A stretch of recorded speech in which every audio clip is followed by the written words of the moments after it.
to see non-Markovian Q. Non-Markovian Q means we are denoting it by MG1 queuing model. Our arrival is Poisson distribution and service is general distribution. In the previous cases, our service supports exponential distribution, but in non-Markovian, our service is general distribution, and our number of server is single and our capacity is infinite capacity. So if our queuing model follows these things, it is called non-Markovian queue. Then we are going to derive a formula called PK formula. This is useful to find the LS, LQ, WS, WQ, whatever we need regarding our Q models. So it is called Olse-Khinchin formula.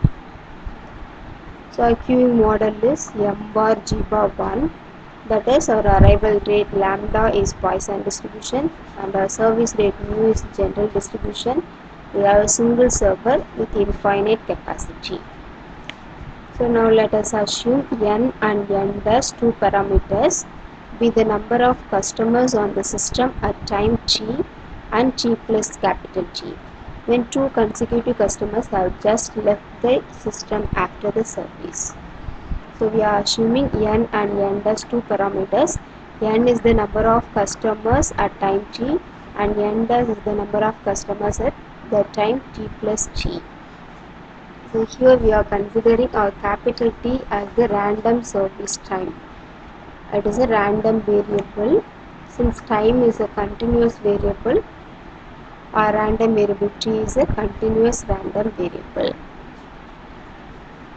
If T is a continuous random variable, then f of T, let us take f of T as the PDF of our random variable T, and the expectation of T, E of T as the mean of our T, and variance of T is the variance of our variable T.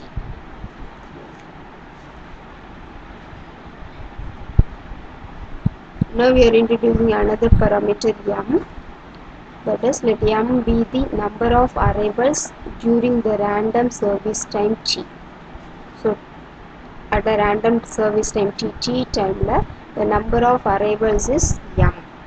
So number of arrivals means the number of customers, therefore it may be a 0 or 1, 2, 3, so on.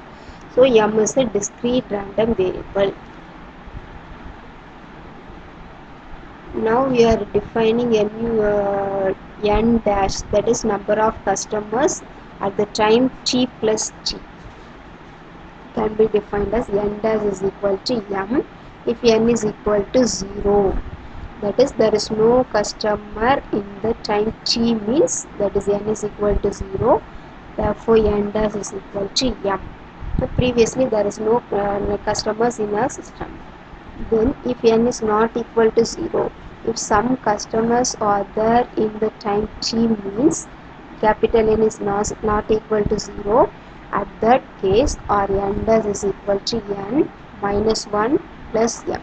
Totally it is n plus m, just one of our customers just left, therefore we are subtracting 1 from our total number.